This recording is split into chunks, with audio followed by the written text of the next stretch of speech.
O ano nem havia começado direito e o presidente Bolsonaro já fazia suas declarações bombásticas. Dessa vez, no dia 5 de janeiro, o presidente afirmou em uma conversa com apoiadores que o Brasil estava quebrado e que ele não conseguia fazer nada, se referindo, obviamente, à nossa dívida pública. Mas será que é isso mesmo? A gente realmente está quebrado? E afinal, o que é essa tal dívida pública federal? Eu sou Pedro Rodrigues e sejam bem-vindos ao Manual do Brasil.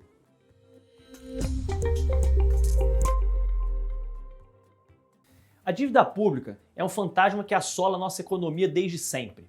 E mais recentemente, com o avanço da pandemia, o assunto ficou ainda mais em evidência, já que o governo precisou se endividar ainda mais para bancar o aumento das despesas para combater a Covid-19. Apesar do assunto ser um tema recorrente nos noticiários, pouca gente explica o que ela realmente significa e quais são as suas reais implicações desse endividamento para quem realmente importa, nós, a população brasileira. E por isso que hoje a gente vai deixar bem claro para você o que afinal é essa tal dívida pública federal.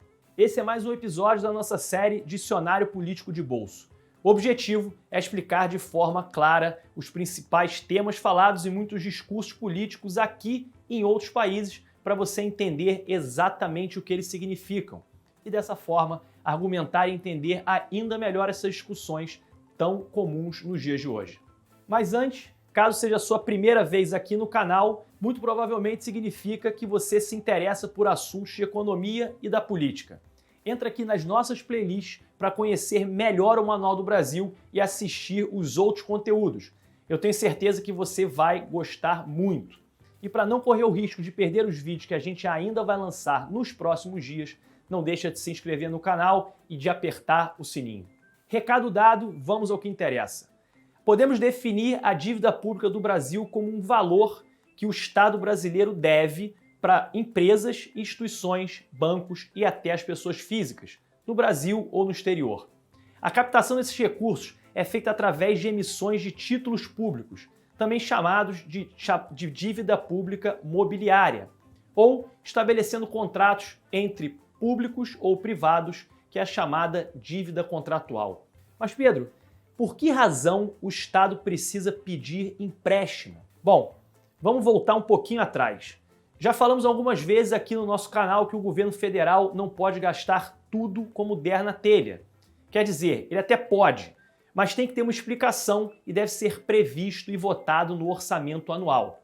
Por isso, o governo cria a lei orçamentária, que deve ser assinada pelo presidente um ano antes do referente daquela verba. Na lei orçamentária anual, o governo estima as receitas que deverão ingressar nos cofres públicos no ano seguinte através dos recolhimentos de tributos e outras fontes, e fixa as despesas que irão ser realizadas em cada setor, como educação, saúde, segurança, dentre outros.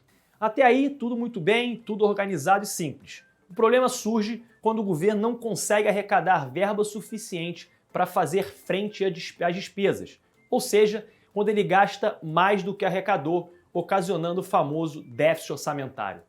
Nesse caso, a saída é captar recursos para financiar essas despesas cujas receitas não foram suficientes.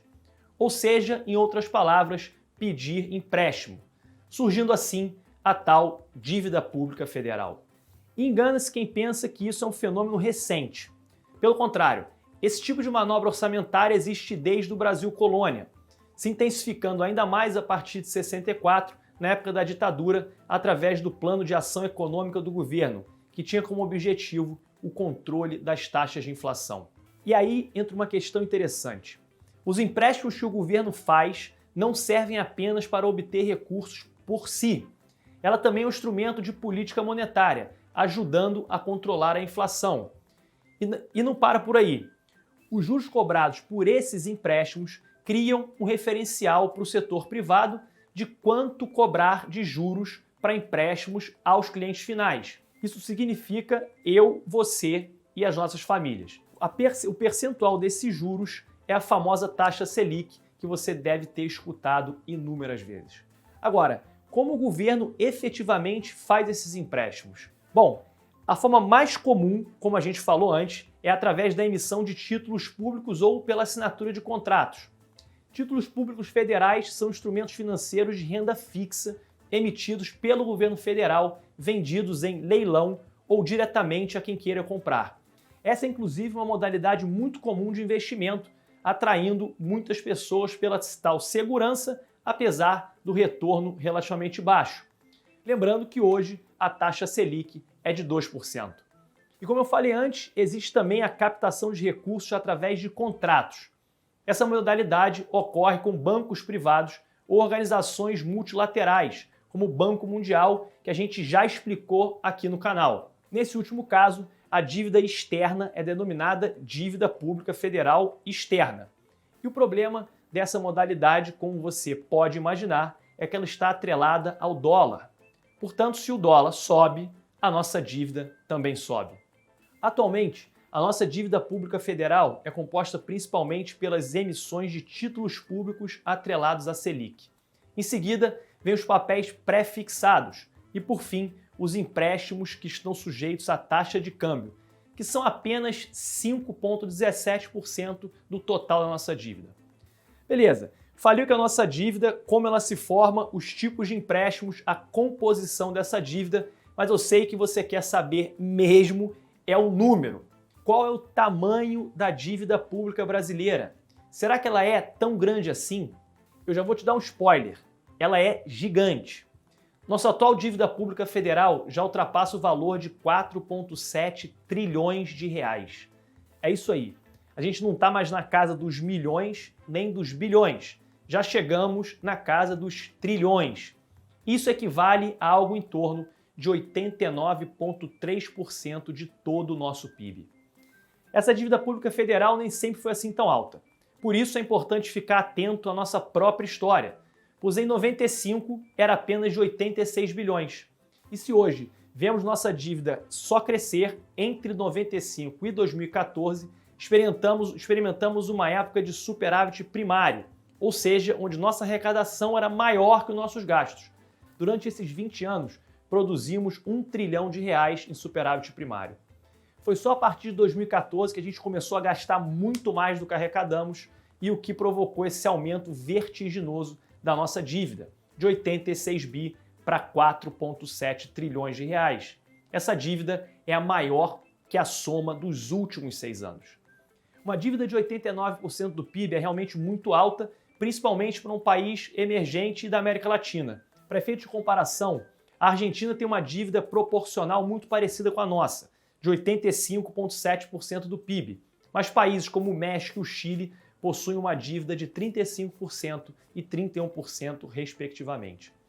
É claro que existem países de maior potencial econômico, com uma dívida relativa muito maior. É o caso do Japão, por exemplo, que possui uma dívida de 226% do seu PIB, e os Estados Unidos de 101,8%. Agora, qual o problema dessa dívida tão alta? Se existem países com um PIB muito maior e uma dívida maior ainda, por que devemos nos preocupar tanto com a nossa dívida? O principal problema está justamente no fato de que ela não se justifica por si só.